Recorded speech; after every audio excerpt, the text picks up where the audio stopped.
आज फ्लूइड का HCV doubt कर रहे हैं हम लोग। एचसीवी में चैप्टर 14 में some mechanical properties of matter में आपको फ्लूइड का विस्कोसिटी एंड सरफेस टेंशन मिल जाएगा। एक्सरसाइज में क्वेश्चन नंबर 16 के बाद है और एग्जांपल में क्वेश्चन नंबर 10 के बाद है। ठीक है, तो 16 के बाद 16 17 बहुत आसान क्वेश्चन है। 16 में तो डायरेक्ट फार्मूला फोर्स का पूछा है, तो surface tension T into length कर देंगे तो फोर्स निकल जाएगा।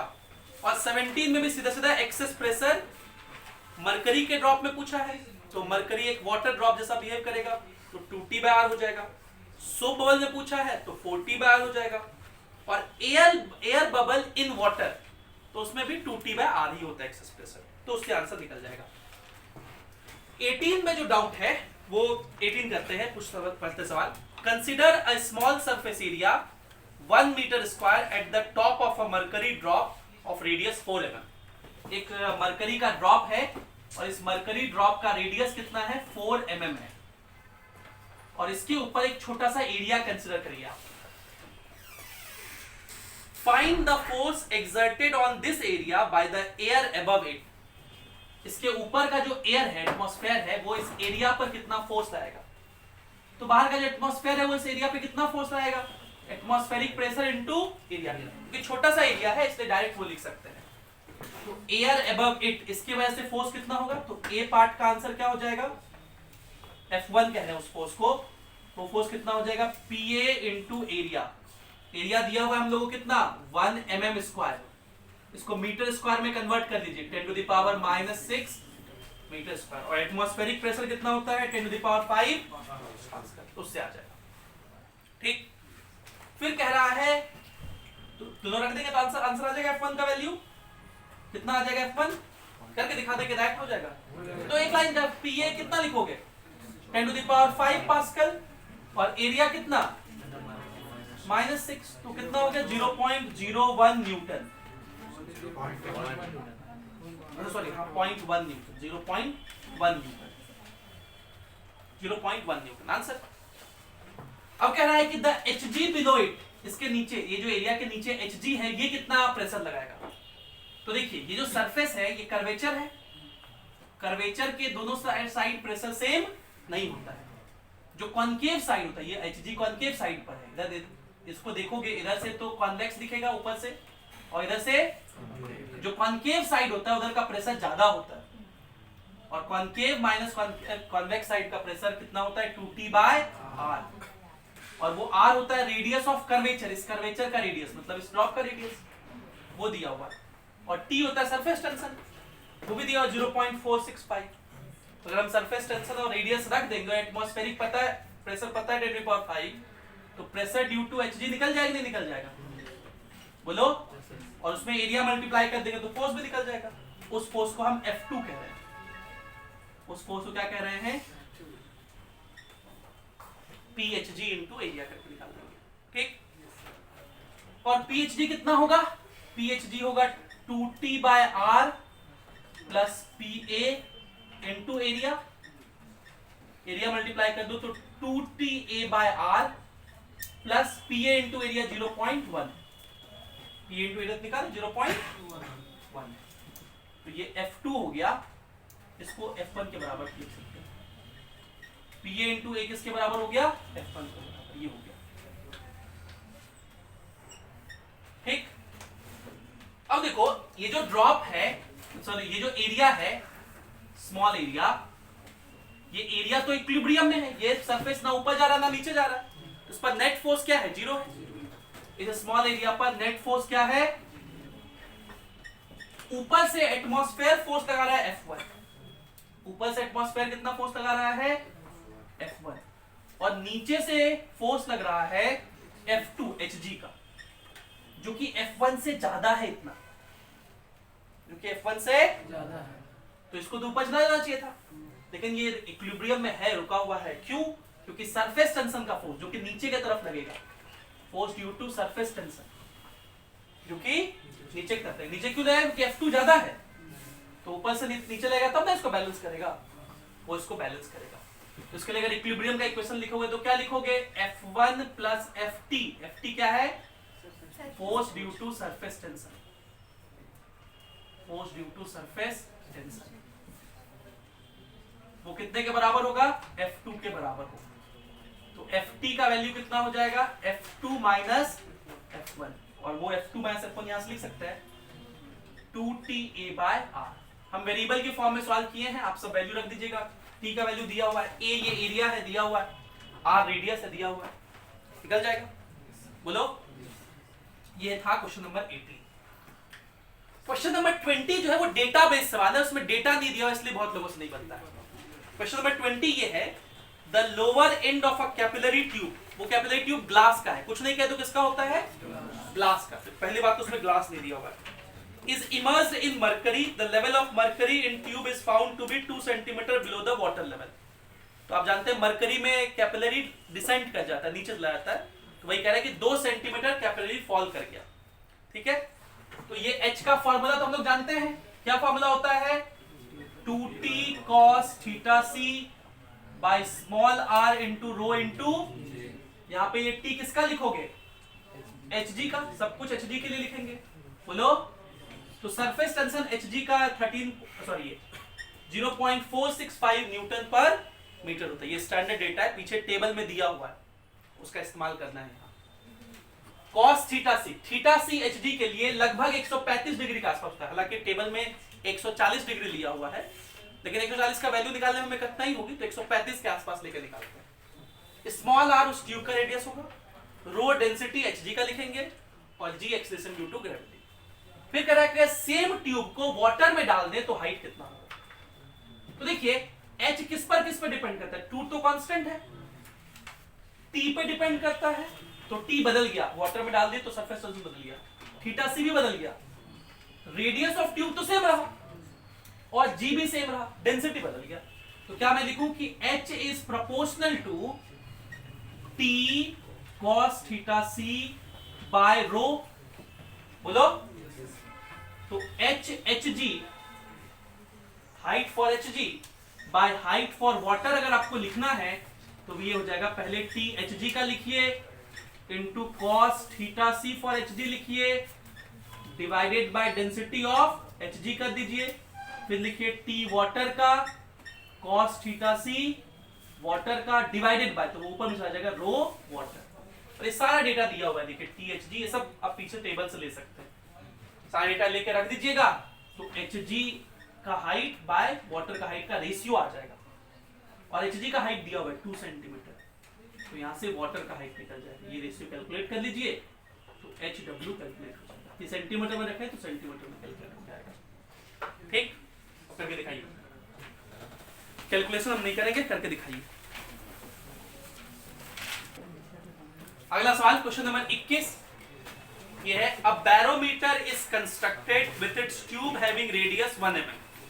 तो हम लोग बैरोमीटर बना लें। बैरोमीटर में इस तरह से एक टब था जिसमें वाटर था, और ये एक ट्यूब है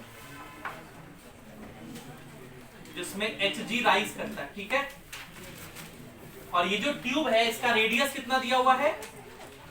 बदली, इस ट्यूब का रेडियस कितना दिया हुआ है? इस ट्यूब का रेडियस दिया हुआ है 1 mm, मतलब 10 to the power -3 मीटर।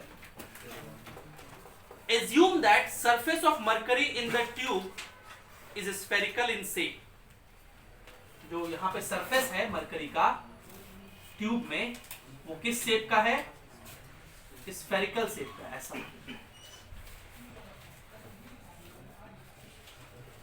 ठीक है, फाइनल सरफेस कुछ ऐसा।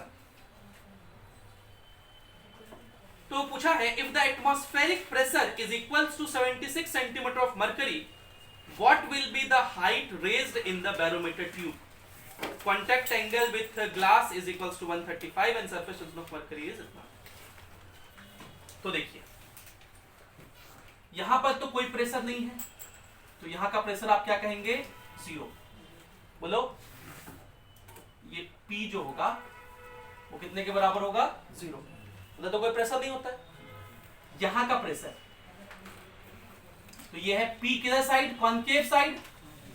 बोलो, और ये क्या है? P कॉन्वेक्स है ना जी। तो P concave minus P convex कितने के बराबर होता है? P कॉन्वेक्स कितना है? 0। तो P कॉन्केव कितना होगा? 2T/r। तो 2 इंटू सरफेस टेंशन दिया हुआ है कितना? 0.465 by radius of this sphere. Radius of this sphere होगा कर्वेचर का रेडियस। रेडियस किसका होगा? कितना है रेडियस ऑफ कर्वेचर? कितना है रेडियस ऑफ कर्वेचर? नहीं दिया हुआ है। चलो ठीक है, नहीं दिया हुआ है। तो पूछा क्या? What will be the height raise in the barometer. ये हाइट h कितना होगा ये बताना है आपको। ये तो हम लोग ऐसे ही निकाल सकते थे, इतना करने का थोड़ी जरूरत था। ये तो h हम लोग कैपिलरी राइज से तो निकाल ही सकते थे ना। किससे निकाल सकते थे? कैपिलरी राइज से। h इज इक्वल्स टू क्या होगा? 2t cos theta c by r rho जी।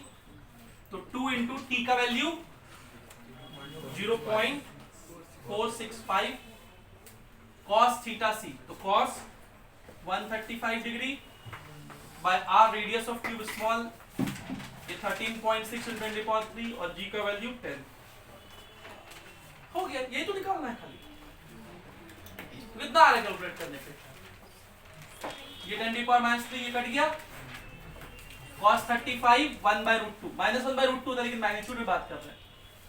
1/√2 और ये 10 मल्टीप्लाई हो गया 13.6। तो 2 से पहले मल्टीप्लाई कर लो। ये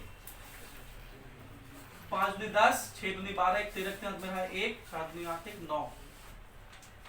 0.930 इंटू 1/√2 1.414 बाय 136। इतना मीटर। इतना मीटर। सेंटीमीटर बदलना है तो 100 मल्टीप्लाई कर दीजिए। तो 93/136 इंटू 1.414 सेंटीमीटर। बताइए कैलकुलेटर से कैलकुलेटर को बताइए कितना आ रहा है? 0. सेंटीमीटर से कैलकुलेट 93/136 करो।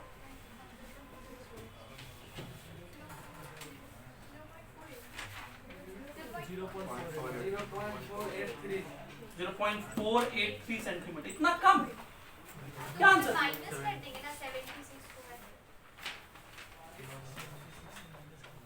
अच्छा क्या पूछा था? फाइंड द डिफरेंस बिटवीन, नहीं सर कहां पर? What will be the height raised in the barometer tube. अरे यार गलती हो गया, सवाल करें थोड़ा सा। मतलब ये हाइट इतना नहीं है। ये तो कौन सा हाइट होगा? जो कैपिलरी राइज होगा। तो वो क्या हुआ होगा? एटमॉस्फेरिक प्रेशर की वजह से तो लिक्विड हाइट हुआ ही होगा। बोलो, एटमॉस्फेरिक प्रेशर की वजह से तो लिक्विड राइज हुआ होगा h हाइट तक, कैपिटल H हाइट तक। कितना हाइट तक राइज हुआ होगा? और आप जानते हैं कि जब मरकरी को हम लोग ट्यूब में रखते हैं तो उसका क्या हो जाता है? कैपिलरी डिप हो जाता है। तो ये कैपिलरी यहाँ पे H हाइट डिप हो गया होगा। कितना हाइट डिप हो गया होगा? H हाइट कुछ ऐसा बन गया होगा।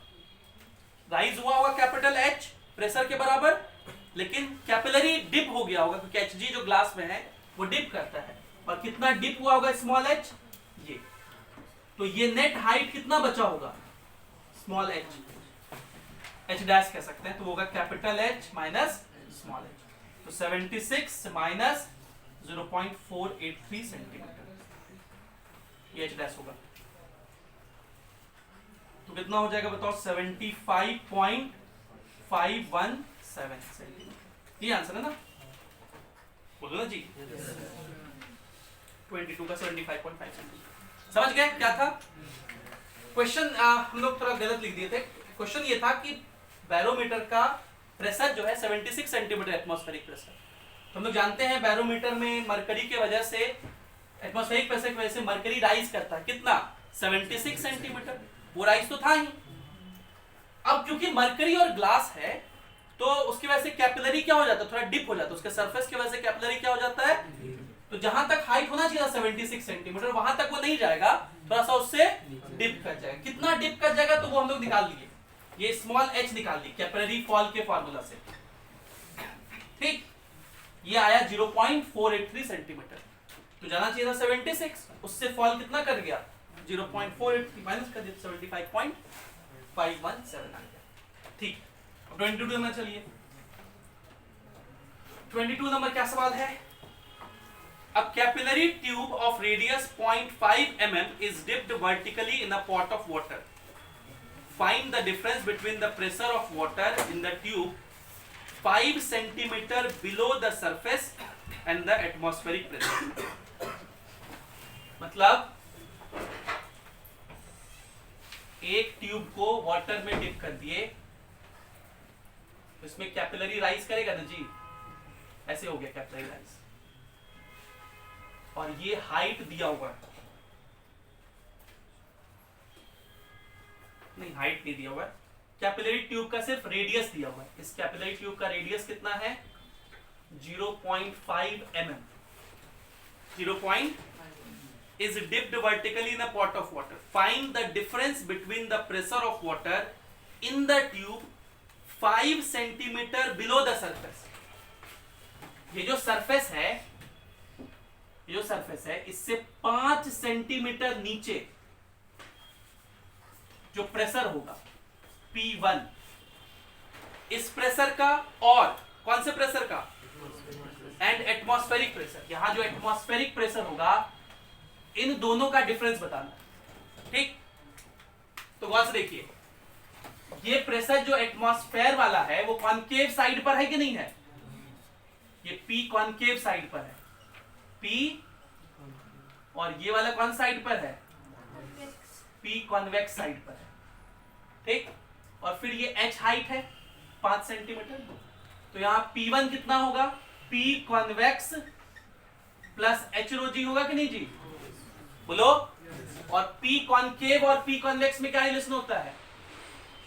P concave minus P convex is equals to, आपको किसका किसका डिफरेंस निकालना है?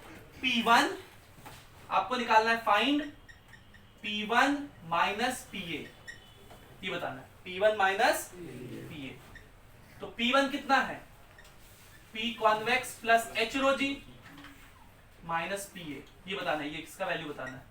और P कॉन्वेक्स कितना है? इसको इधर भेज दो, ये 2T बाय इधर भेज दो, तो आएगा P concave minus 2T by R, ये P कॉन्वेक्स आ जाएगा, plus H rho g minus PA। ठीक है, और P कॉन्केव कितने के बराबर है? PA के बराबर, तो ये कट गया। तो आपको बेसिकली किसका वैल्यू निकालना है? H rho g minus small h हम लोग को पता है 5 सेंटीमीटर, तो हम लोग इसको लिखेंगे 5 into 10 to the power minus 2 metre. Rho तो वाटर है, 10 टू द पावर 3, g का वैल्यू 10 माइनस 2t बाय कैपिटल R और स्मॉल r में हम लोग रिलेशन जानते हैं। ठीक है, डराइव किए थे, रिलेशन आया था small r by capital R is equals to cos theta c। कितना होता है? cos theta c। और ये वाटर और ग्लास है, वाटर और ग्लास के लिए थीटा सी कितना होता है? 0 डिग्री। रफली कितना होता है फॉर वाटर ग्लास? ये थीटा सी कितना होता है? 0 डिग्री डिस्टिल वाटर के लिए। तो cos 0 1 हो जाएगा, small r is equals to क्या हो जाएगा? Capital R। तो आप यहाँ स्मॉल r लिख सकते हैं। तो ये कितना हो जाएगा? 10 10 to the power minus 1, 500 centimetre, मतलब 500 होगा ये, माइनस सेंटीमीटर नहीं, 500 पास्कल है, 500 minus 2T by 2 into surface tension कितना? 0.075 बाय रेडियस कितना? ये कितना दिया हुआ है? 0.5 mm, मतलब 0.5 into 10 to the power minus 3 metre. तो आप इसको 5 into 10 to the power 4 metre समझ सकते हो, माइनस 4।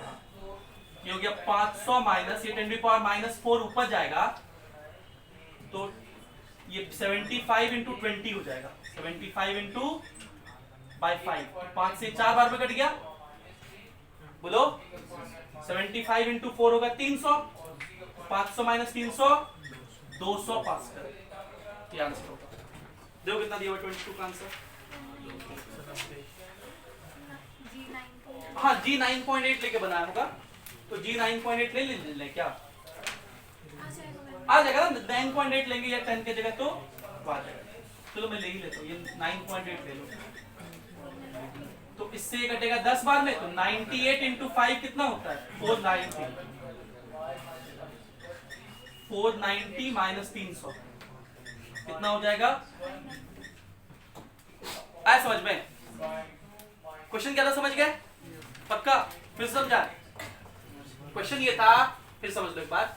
एक कैपिलरी है, इसमें पानी था, एक ट्यूब था, कैपिलरी का पानी में डाले तो ये कैपिलरी राइज कर गया। कुछ कितना राइज किया वो तो अलग बात है। आपको बताना है कि एटमॉस्फेरिक प्रेशर तो सरफेस पे लग रहा होगा, इस सरफेस से 5 सेंटीमीटर नीचे जो प्रेशर होगा ये P1, और एटमॉस्फेरिक प्रेशर में कितना का डिफरेंस होगा। ठीक है, तो यहां का प्रेशर तो PA है जो कि कॉन्केव साइड का प्रेशर है, ये है कॉन्वेक्स साइड का प्रेशर। कॉन्वेक्स साइड का प्रेशर कॉन्केव से कम होता है, और दोनों में क्या रिलेशन होता है? Concave minus convex equals to 2T/r। ये तो यहाँ का प्रेशर होगा, और 5 सेंटीमीटर नीचे जाएंगे तो प्रेशर बढ़ जाएगा इस 5 सेंटीमीटर की वजह से। कितना? कॉन्वेक्स साइड का प्रेशर प्लस HROG। तब से पूछा है P1 माइनस PA, इन दोनों का डिफरेंस कितना है, तो लिख दिए P1 माइनस PA। अब P1 का वैल्यू कितना है? P कॉन्वेक्स प्लस HROG, तो लिख दिए माइनस PA। P कॉन्वेक्स यहां से निकाल लिए, इसको इधर भेज दिए, 2T बाय इधर आ गया, वो आ गया P concave minus plus HROG minus P, और P कॉन्केव तो PA ही, तो कट गया HROG माइनस। सॉल्व कर दिया, आंसर आ गया। ठीक, इसको लिख।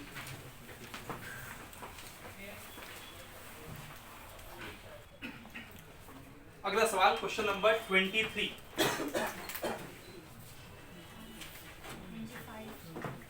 Question number 23, sorry 24। 23 तो क्या है? सरफेस एनर्जी निकालना है। सिलिंड्रिकल वेसल है, इसका रेडियस दिया हुआ है, सरफेस टेंशन दिया हुआ है, तो surface tension into surface area pi square कर देंगे तो सरफेस एनर्जी निकल जाएगा। 24 है, a drop of mercury of radius 2 mm।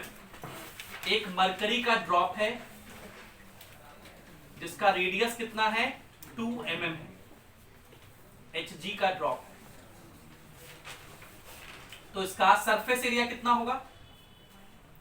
इसका सरफेस एरिया निकाल लेंगे हम लोग 4πr² करके, बोलो।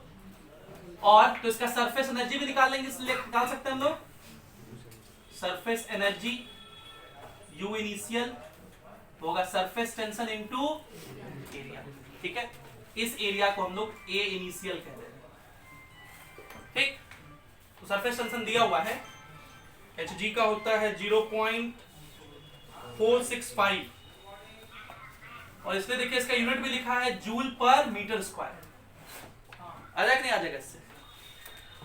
दूसरा केस कह रहा है कि ये जो Hg ड्रॉप है इसको 8 आइडेंटिकल पार्ट में स्प्लिट करके तोड़ दिया। अब क्या दिखेगा आपको सेकंड केस में? ऐसे ऐसे 8 ड्रॉप दिखेंगे, 4 5 6 7 8। अब एक ड्रॉप का जो रेडियस है हम इसको ना कैपिटल R लिख देते हैं। ठीक है, अब एक ड्रॉप का जो रेडियस है वो कितना है? Small r। तो हम लोग इस एक का वॉल्यूम, जब भी ड्रॉप से स्प्लिट होते हैं तो वॉल्यूम कंजर्व रहता है। क्या कंजर्व रहता है? यहां वॉल्यूम कितना था? यहां वॉल्यूम था 4/3 पाई कैपिटल R क्यूब, और यहां वॉल्यूम कितना है? एक का 4/3 pi small r cube into 8। बोलो, जब भी ड्रॉप्स मिले या ड्रॉप्स टूटे तो क्या कंजर्व रहता है? तो 4/3 पाई 4/3 पाई कट गया, तो यहां से कैपिटल R हो जाएगा 2 times of small r, cube root ले लीजिए। तो स्मॉल r क्या मिलेगा? कैपिटल R/2, मतलब 1 mm। स्मॉल r कितना मिला? मतलब 10⁻³ मीटर। ठीक, तो अब जो सरफेस एनर्जी लिखोगे, अब पहले एरिया क्या लिखोगे? Final area 8 into 4 pi small r²। ठीक है, और अब सरफेस एनर्जी कितना लिखेंगे? T into A final. ठीक, ये सरफेस एनर्जी अब होगा, तो सेम नहीं होगा, तो सेम निकाल के देखोगे तो आपसे पूछा है कि कितना चेंज करेगा, कितना चेंज है, कितना इंक्रीज होगा लिखा है। तो इंक्रीज इन सरफेस एरिया कैसे निकालेंगे? Final minus increase in surface energy, U final minus U initial. करके निकालिए, निकाल के दिखाओ सब लोग।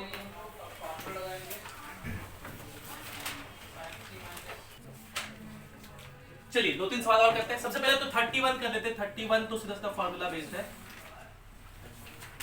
31 कह रहा है estimate the speed of vertically falling raindrop from the following data। जैसे रेन ड्रॉप है, रेन ड्रॉप आप एक वाटर समझ सकते हैं और वो एयर में फॉल कर रहा है। एयर को आप एक विस्कस लिक्विड समझ सकते हैं।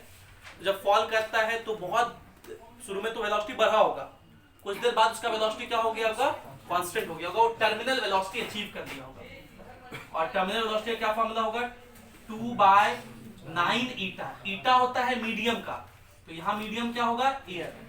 मीडियम क्या होगा, इनटू आर स्क्वायर, उस रेन ड्रॉप का रेडियस का स्क्वायर, इनटू डी किसका, ड्रॉप का मतलब वाटर का, माइनस डेंसिटी मीडियम का। डी माइनस रो लिखता है ना, तो डी उस मटेरियल का होता है, रो मीडियम का होता है। तो इस फॉर्मूले में बिठा दीजिए सारा कुछ। ईटा एयर का दिया हुआ है, ईटा एयर का दिया हुआ है 1.8 into 10 to the power -4 poise दिया हुआ है। Poise is not SI unit, deca poise is the SI unit. तो पॉइज से डेका पॉइज बनाने के लिए 0.1 मल्टीप्लाई करना होता है। 0.1 तो 10 to the power -5 into r square. Radius है 0.02 सेंटीमीटर, मतलब 2 into 10 to the power -4 metre, उसका स्क्वायर, तो 4 into 10 to the power -8। Density of drop तो 10 टू द पावर 3, क्योंकि ड्रॉप तो वाटर है। और डेंसिटी ऑफ एयर बहुत कम, 1.2 होता है, 1.2 kg पर मीटर क्यूब। इसमें नहीं दिया हुआ है तो वो नेग्लिजिबल है लगभग। तो ये देखिए 10 टू द पावर -5 या 10 to the power -8, 10 to the power -3 होगा, इससे कट गया काम से। 4 दूनी 8 बटा 8 नमा 162, तो 16.2। तो दो बार में लगभग 0.5 मीटर पर सेकंड नहीं दिया हुआ है आंसर। क्या है क्वेश्चन दिक्कत पूरा तो 31 का 5 मीटर पर सेकंड। 28 नंबर सवाल। 28 में एक दो बात लिखना चाहिए। 28 सुनिएगा। Consider an ice cube of edge 1 centimetre. एक छोटा सा आइस क्यूब है, बड़े इसको बड़ा बता रहे हैं लेकिन ये बहुत छोटा सा आइस क्यूब। 1 सेंटीमीटर तो बहुत छोटा होता ना। और ये जो आइस क्यूब है इसका साइड 1 सेंटीमीटर है, तो इसका वॉल्यूम कितना हो जाएगा, 1 सेंटीमीटर का क्यूब। बोलो yes, मतलब 10 to the power -6 metre cube. Centimetre cube से मीटर क्यूब में जाने के लिए कन्वर्सन। अब कह रहा है कि ये कहां लिखा हुआ है, ये कहां है, ग्रेविटी फ्री हॉल में। ग्रेविटी फ्री हॉल में, इसका बहुत इंपॉर्टेंस मीनिंग है। ग्रेविटी फ्री हॉल में है, जैसे इंटरनेशनल स्पेस स्टेशन, वहां पे अगर पानी को देखोगे तो वो हमेशा स्फेरिकल शेप में रहता है। ग्रेविटी फ्री रीजन में जो पानी होता है वो किस शेप में रहता है, हमेशा स्फेरिकल शेप में। क्यों, ताकि वो मिनिमम एनर्जी मेंटेन कर सके, मिनिमम सरफेस एरिया हो सके। तो ये जब मेल्ट करेगा तो कैसा बनेगा, स्फेरिकल शेप का बनेगा, जिसका रेडियस r होगा। इसका रेडियस कितना होगा, r। तो इसका सरफेस एरिया क्या लिखोगे, 4 पाई r square into surface tension t, into surface tension t। ये इसका एनर्जी हो, मिनिमम एनर्जी मेंटेन करनी। तो हम लोग को सिर्फ क्या निकालना है, सरफेस एरिया बताना है इसका। ये एरिया कितना होगा हम लोग को ये बताना है। भाई वॉल्यूम तो कंजर्व रहेगा, इसका वॉल्यूम कितना लिखोगे, 4/3 पाई r क्यूब। और ये कितने के बराबर होगा, सेंटीमीटर में ही रहने दो, सेंटीमीटर में ही आंसर दिया होगा, तो 1 के बराबर। तो r क्यूब कितने के बराबर होगा, 3/4 पाई, है ना। तो r कितने के बराबर होगा, 3/4 पाई का पावर 1/3, ठीक है, इतना सेंटीमीटर। तो एरिया कितने के बराबर हो जाएगा, 4 पाई इंटू आर स्क्वायर, इसका स्क्वायर, तो 3/4 पाई का पावर 2/3, इतना सेंटीमीटर स्क्वायर। ये जो 4 पाई है इसको हम 4 पाई का क्यूब और उसका पावर 1/3 लिख सकते हैं कि नहीं लिख सकते? 4 पाई का क्यूब का पावर 1/3 लिख सकते हैं कि नहीं लिख सकते? इंटू 3/4 पाई का स्क्वायर का पावर 1/3 लिख सकते हैं। दोनों में 1/3 पावर में है, तो 1/3 एक साथ लिख दीजिए। ये 3 का स्क्वायर कितना हो गया? 9, और ये 4 पाई का क्यूब लिखा हुआ, नीचे 4 पाई का तो कट जाएगा, तो 4 पाई बचेगा। तो 9 4 जा 36 पाई, 36 पाई का पावर 1/3। इसी फॉर्म में आंसर है ना? इतना सेंटीमीटर स्क्वायर, इतना सेंटीमीटर स्क्वायर। अगला सवाल क्वेश्चन नंबर 25। 25 नंबर सवाल है, a capillary tube of radius 1 mm is kept vertical with the lower end in water. Find the height of water rise in the capillary tube. एक capillary tube ली है, इसका radius कितना है? 1 mm। ये capillary tube को पानी में डाले हैं, कैपिलरी ट्यूब इन वाटर। बाकी डेटा नहीं दिया हुआ है, तो थीटा सी कितना होता है? 0 डिग्री लेना है आपको, और सरफेस टेंशन 0.075 न्यूटन पर मीटर, यही होता ना वाटर का सरफेस टेंशन। तो किसी दूसरे डेटा में देख लो, हाँ यही होता है। आपसे पूछ रहा है find the height of capillary rise. Height of capillary rise निकाल सकते हैं? निकाल सकते हैं। ए पार्ट में यही पूछा है। कौन सा formula? 2t cos theta by r होगी। जरा जल्दी से कैलकुलेट करके बताइए हाइट कितना आ रहा है। सब वैल्यू दिया हुआ है, कैलकुलेट करके निकालिए। अरे टर्मिनल वेलोसिटी में एक g छूट गया जी, तो यहाँ g लिखोगे तो इंटू 10 इंटू 10 इंटू 10, 5 मीटर पर सेकंड। आंसर कितना होगा? 5 मीटर पर सेकंड। निकालिए वो h निकालिए, देखिए कितना आ रहा है। 1.5 तो बी पार्ट, अच्छा तो कैलकुलेट होगा कितना आ गया? 1.5 सेंटीमीटर।